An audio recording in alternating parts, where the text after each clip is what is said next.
नमस्ते मित्रों।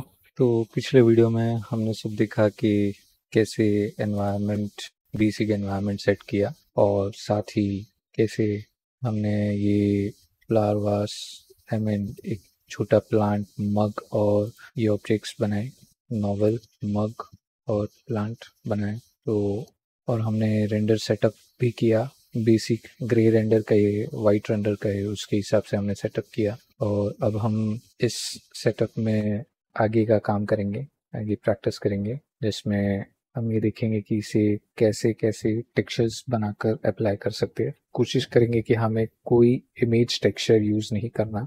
और यहाँ तक का हमारा basic modelling tutorial part complete हो गया है पिछले वीडियो तक। और अब आगे से हम टेक्सचरिंग और लाइटिंग पर ध्यान देंगे। तो इसमें हमें शुरू करना है पहले टेक्सचर। तो हमने काफ़ी बेसिक लाइटिंग कर दी है, लाइट सेटअप की है। ये देखिए, इसे और ब्राइट करना हो तो कर सकते हैं। वो कैसे करेंगे, हम ये आउटडोर लाइट लेते हैं, एरिया लाइट, उसे यहाँ पर क्लिक करते हैं। यहाँ पर इसकी ब्लूइश कलर को कम किया मैंने, और इंटेंसिटी मैंने 35 है तो मैं इसे 45 करता हूँ। ये काफ़ी है और अच्छा भी दिख रहा है। तो ये मैंने सेटअप किया है। और आगे हम टेक्सचर्स को यूज़ करेंगे। तो टेक्सचर कैसे बनाते हैं, हम दो तरीके से देख सकते हैं टेक्सचर्स को। एक ये रेंडर प्रीव्यू में और दूसरा ये मटेरियल प्रीव्यू में। यहाँ सॉलिड व्यू में हम सिर्फ ये ऑब्जेक्ट देख सकते हैं, मॉडल जो ग्रे में दिखता है। कभी हम इसे टेक्सचर्स या रैंडम कलर में देख सकते हैं, जिससे हमें पता चले कि हर ऑब्जेक्ट अलग है या नहीं। इस तरीके से पता चलेगा कि कौन सा ऑब्जेक्ट कितना अलग है, ऑब्जेक्ट अलग है नहीं है, वो देख सकते हैं। तो अभी फ़िलहाल हम यही लुक रखेंगे। इसे मैं सेव करता हूँ और जो विंडोज़ हैं उनके ग्लास के ऑब्जेक्ट्स को अनहाइड करता हूँ, विजिबल कर दूंगा। और सबसे पहले उसी ग्लास को, उन्हीं ग्लास को टेक्सचर दूंगा। तो एक ग्लास को मैं टेक्सचर देता हूँ। ज़रूरी नहीं कि हम अपने प्रीव्यू को देखते वक्त हम ये ओवरले को बंद रखें। हमें रेंडर में ही देखना है तो यहाँ देख सकते हैं। तो ओवरले जब चाहे तब ऑन ऑफ कर सकते हैं। अभी मैं ऑन रखता हूँ, मुझे पता चले कि मैं कौन सा ऑब्जेक्ट सेलेक्ट कर रहा हूँ। यहीं से भी दिखेगा, यहाँ से भी दिख सकता है। शुरू करते हैं। मेरे पास अभी एज अ टेक्सचर कौन से टेक्सचर्स हैं, यहाँ मैं डिस्प्ले मोड में जाकर देख सकता हूँ। तो मैंने स्काई प्लेट बनाया, यानी कि आउटर सीन जो मैंने यहाँ दिखाया उसे बनाया। आगे के टेक्सचर्स बनाते हैं। हम नए टेक्सचर बनाते वक्त पहले ये देखेंगे कि पहले मुझे एक आउटडोर से आने वाली लाइट को मुझे रिलेट करना है, क्रिएट करना है, वो आउटपुट दिखना चाहिए। तो मैं यहाँ पर एक ग्लास को सिलेक्ट करता हूँ। नॉर्मली अंदाजे से अगर देखा जाए तो मुझे ये टेक्सचर ऐसे चाहिए कि ये सही से बन पाए। और यहाँ पर मैं एक बेसिक पहले एक लाइट कहते हैं ना, एक ये बनाता हूँ, हेल्पर बनाता हूँ, जिसकी मदद से मैं विंडो को ओपन और क्लोज कर सकूँ। मुझे ऐसा चाहिए कि यहाँ पर ये विंडो इस तरफ मेरी मदद करे। अगर ये विंडो को देखें तो ये पूरी विंडो है, तो ये जो एम्प्टी है वो यहाँ होना चाहिए। और ये विंडो छोटी साइज है इसकी, ऐसे रखता हूँ। ये टॉप व्यू में विंडो की हाइट पर रख देते हैं यहाँ, यूँ। मुझे ऐसा चाहिए कि ये विंडो के अंदर हो।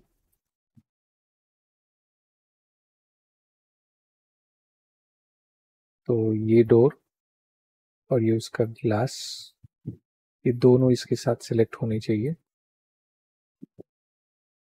और साथ ही ये हैंडल भी, यूँ। राइट क्लिक, पेरेंट, ऐसे। और ये पेरेंट इस पेरेंट के साथ हो, ऐसे। अब अगर मैं सिर्फ इस एम्प्टी को सिलेक्ट करता हूँ, RZ करता हूँ, तो ये ऐसे ओपन क्लोज कर सकता हूँ। तो अगर मैं इसे ऐसे ओपन करता हूँ और रेंडर देखता हूँ तो मुझे दिखाई देता है कि हाँ यहाँ कुछ ओपन किया गया है। बंद हो गया।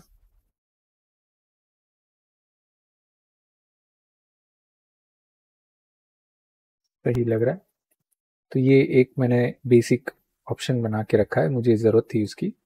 अब इस ग्लास को मैं ग्लास का एक्चुअल टेक्सचर दूंगा। मुझे इसको इतनी चीज़ को सेव करना है सिर्फ इसी विंडो के लिए किया, क्योंकि मुझे देखना था कि अगर मैं इस सीन की तरह विंडो को थोड़ा ओपन रखूँ तो कैसा लगेगा। इसके लिए तो ट्राई करते हैं। मुझे ऐसा चाहिए कि ये विंडो खुले और एक कहीं का रिफ्लेक्शन दिखे, तो हम वो बनाएंगे। पहले हमें ये देखना है कि हम कैसे इसको टेक्सचर दे सकते हैं।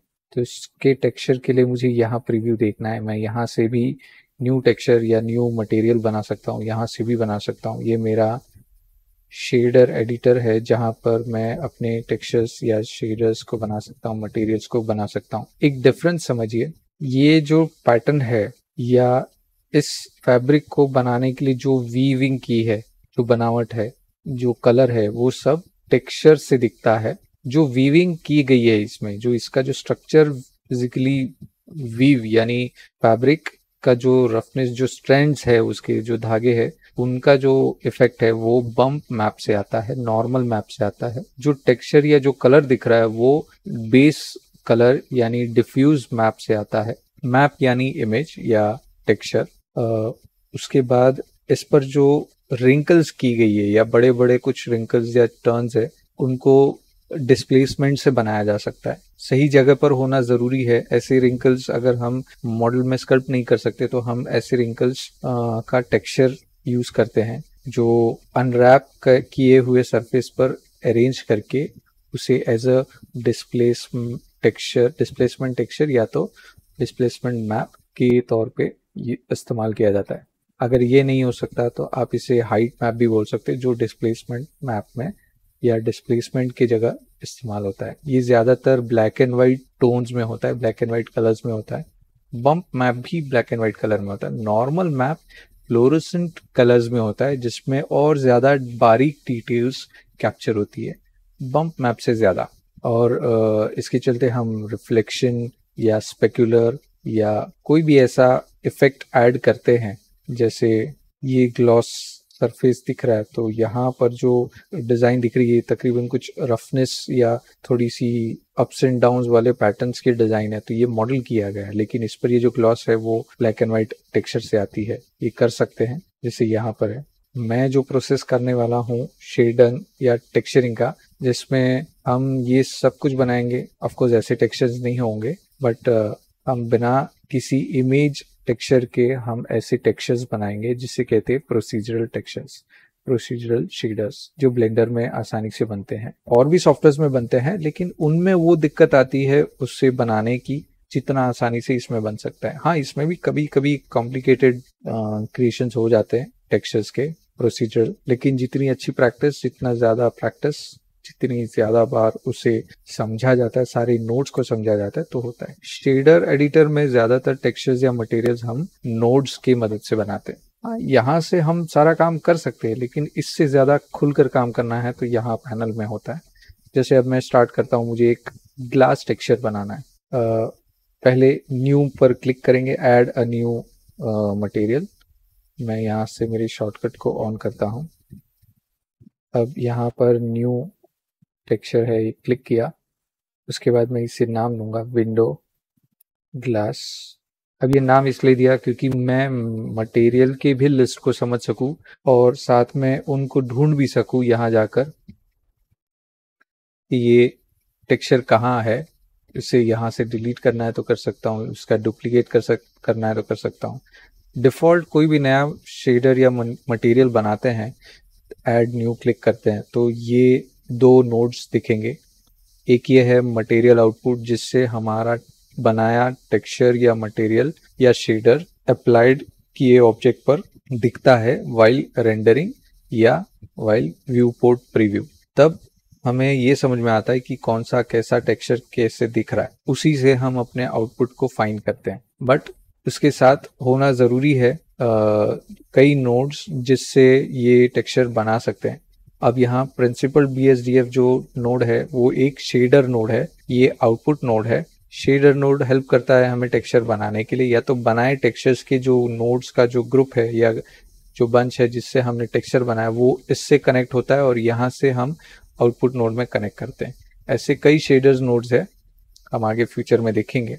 जैसे प्रीवियसली देखा था हमारे पास यहाँ एमिशन नोड जो है वो शेडर नोड है जो इस पर लगाए टेक्सचर को ग्लो करता है, और उस शेडर नोड से कुछ दूसरे नोड्स कनेक्ट किए जिससे वो इफेक्ट ग्लो होने के बाद भी हमें ऑब्जेक्ट पर दिखाता है। उसी तरीके से मुझे जो टेक्सचर बनाना है, जो विंडो ग्लास का जो टेक्सचर बनाना है वो मैं इस तरीके से क्रिएट कर सकता हूँ। तो ये जो टेक्सचर है मैंने ये देखा, मैं यहाँ इस पर वही ग्लास टेक्सचर बनाता हूँ और सिलेक्ट करके पहली चीज़ ये मैं इसे मटेरियल प्रीव्यू से देख सकता हूँ, यहाँ दिखेगा कैसा दिख रहा है। और ये लोड होता है, कभी कभी टाइम लेता है, तो जैसे ही होगा हम काम करेंगे पता चल जाएगा। जैसे मैं यहाँ से टेक्सचर चेंज करता हूँ, देखिए अब दिक्कत क्या होगी कि इस पे भी विंडो ग्लास टेक्सचर है, तो मैं इस वॉल को डीसिलेक्ट करने के लिए या इस वॉल से टेक्सचर हटाने के लिए मैं इस क्रॉस को क्लिक करूंगा, वो टेक्सचर हट जाएगा। वही टेक्सचर मुझे यहाँ चाहिए ग्लास का, सिलेक्ट करो और ऑब्जेक्ट को सिलेक्ट कीजिए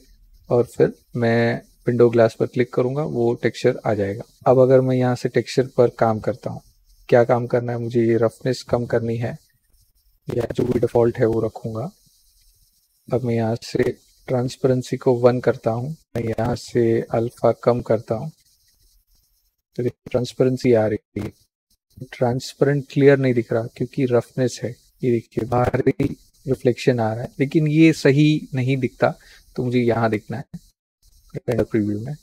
मुझे कुछ चीज़ें पता चलेगी कि आउटपुट आ रहा है, ओके ये देखिए आ रहा है, बट ये जो टेक्सचर है वो काफ़ी नहीं है, तो इसके लिए स्पेसिफिक टेक्सचर क्रिएशन होता है, तो वो हम करेंगे। यहाँ जाता हूँ, ये नोड को डिलीट करता हूँ। अच्छा अभी मुझे यहाँ कुछ ज़्यादा काम नहीं है, तो मैं यहाँ से इस पैनल को नीचे करके इधर मैं वो पैनल वापस लोकेट करता हूँ और आराम से इसे बनाता हूँ।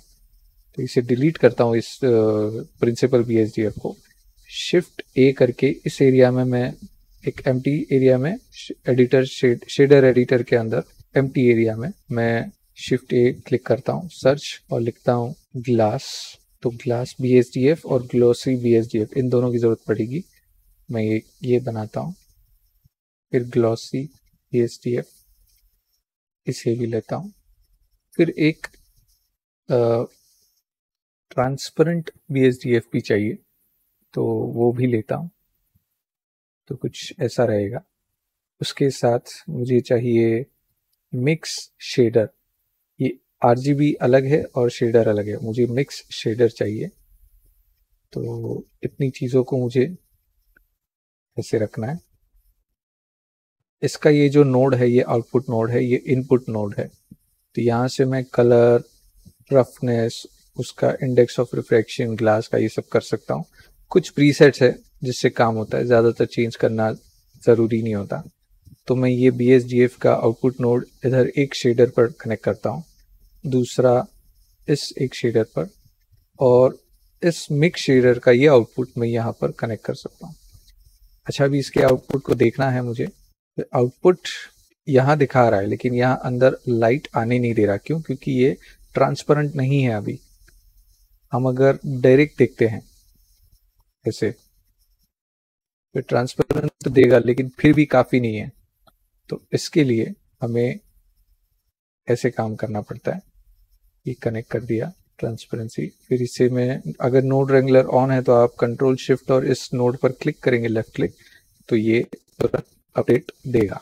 तो एक नोड और कॉपी करूंगा, तो शिफ्ट D, इसे यहीं पर ड्रैग ड्रॉप करता हूँ, वो कनेक्ट हो जाएगा, और ये नोड इधर डाल दूंगा, 0 करता हूँ रफनेस, तो वो ग्लॉस पड़ेगा। और अब इस पर कुछ और एडिटिंग होगी, तो मैं यहाँ से इसे बंद करता हूँ ताकि फाइल ज़्यादा हैवी ना हो।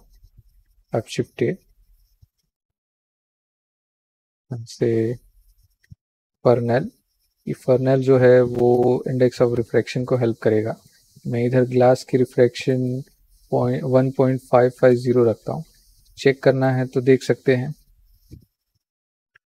इंडेक्स ऑफ रिफ्रैक्शन IOR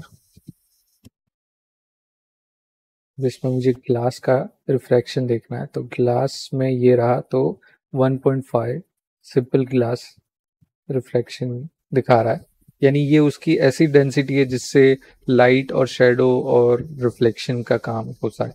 तो मैं इसे 1.5 रखता हूँ। मैं साथ में इधर भी 1.5 कर दूंगा। उसके बाद एक और नोड ऐड करेंगे, शिफ्ट ए, और लाइट पाथ यहाँ रखता हूँ और थोड़ा सा इसे आगे रहूँगा। और एक मैथ नोड, ये नोड कैलकुलेटिव कॉम्बिनेशन नोड है, ये ज़्यादातर वेक्टर नोड कहा जाता है, कुछ लोग वेक्टर नोड कहते हैं। मैं इधर इसे शैडो रे और डिफ्यूज रे को कनेक्ट करके इस नोड को यहाँ इसके फैक्टर में कनेक्ट करता हूँ। अब इसे चेक करते हैं। तो ये प्रीव्यू ऐसे दे रहा है, ठीक है। तो मुझे इधर ट्रांसमिशन कनेक्ट करके देखना है क्या दिखा रहा है। ओके, मुझे कैमरा कनेक्ट करके देखना है, कैमरा रे क्या दिखा रहा है, सही दिखा रहा है। ओके, मैं यहाँ से स्विच कर देता हूँ। काफी अच्छा दिखा रहा है, यहाँ रिफ्लेक्शन भी आ रहा है, देखिए दिख रहा है, यहाँ रिफ्लेक्शन भी आ रहा है, लाइट भी आ रही है, लेकिन लाइट वैसी एक्टिव नहीं है। तो मुझे वो ट्रांसपेरेंसी स्विच करनी है, यहाँ ट्रांसपेरेंसी और यहाँ ग्लॉसीनेस। तो थोड़ा कम हो गया रिफ्लेक्शन, ट्रांसपेरेंसी भी सही हो गई। अब यहाँ पर अगर मैं डिफ्यूज रे करता हूँ, यानी ये डिफ्यूज रे, तो शैडो रे इफेक्ट हो रहा है। मैं शैडो रे को इधर से कनेक्ट करता हूँ, फिर हो गया क्लियर। अब जो लाइट है, जो विंडो है, उसे ओपन करके देखनी है। तो मैं इतना पहले सेव कर देता हूँ, उसके बाद RZ,